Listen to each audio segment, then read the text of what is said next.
So Nintendo announced a new Switch this week, and it looks pretty good. Okay, let's be real. The announcement for the Nintendo Switch OLED edition was underwhelming, to say the least.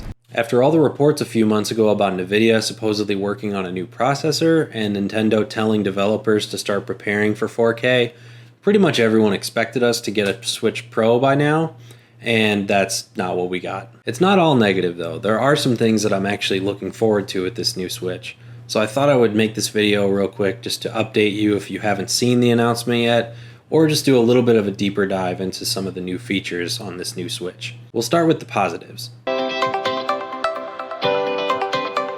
First off, like I said at the beginning of the video, it looks fantastic. I love the white dock and Joy-Cons, and if you've been able to snatch a PS5 at this point, you can bet they're going to look great next to each other on your TV stand. It's the same size as the previous Switch, so your old Joy-Cons will still work with it, but the bezel is a little bit smaller on the screen, so you've got a little bit bigger picture to work with. Nintendo took a page out of Microsoft's book by making the entire backside of the Switch an adjustable stand, similar to a Microsoft Surface, which is great because the stand on the current Switch sucks ass. They added an Ethernet port to the back of the new Switch dock, which, about time. I know I would love some faster download speeds, and I'm sure it'll help with cloud-based gaming. Speaking of the new Switch dock, it looks so much better than the old one. As I said before, the white looks fantastic, and I really love the rounded edges that they put on it. I don't know why, but it just looks so much cleaner. They added more internal storage on the Switch, which is nice, but if you want more than like 3 games on your system, you're going to need an SD card anyway, so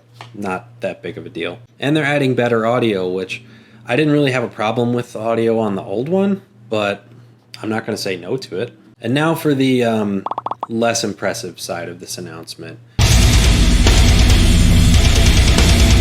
Besides the things that I just listed, this system is basically the same as the one we already have. There are no graphical improvements. It's the same resolution as the last one, so 720 in handheld, 1080 on dock. It's the same battery life as the last one, it's the same processor, and they didn't address Joy-Con drift at all, which I think we're all still waiting on a response for that. Something I've been hoping for years on the Switch is Bluetooth support.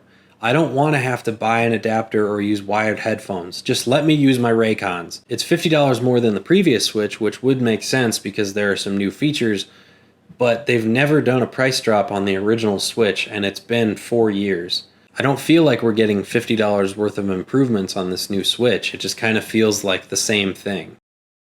At the end of the day, I don't really know what to think of this new Switch. The improvements they're making really only seem to improve handheld gaming, but they must be marketing it well because I still want one. And the fact that it's releasing alongside Metroid Dread in October means that it could convince someone who hasn't already bought a Switch to go out and get this new one. Also, Nintendo's no stranger to mid-generation upgrades. See the Game Boy Color and the new 3DS. So maybe this is just a building block towards the next console, the Switch 2, or I don't know, whatever they come up with. I don't know. I guess I'm getting a new Switch in a few months. I don't know how to end this video. There's your update. Like, subscribe. Bye!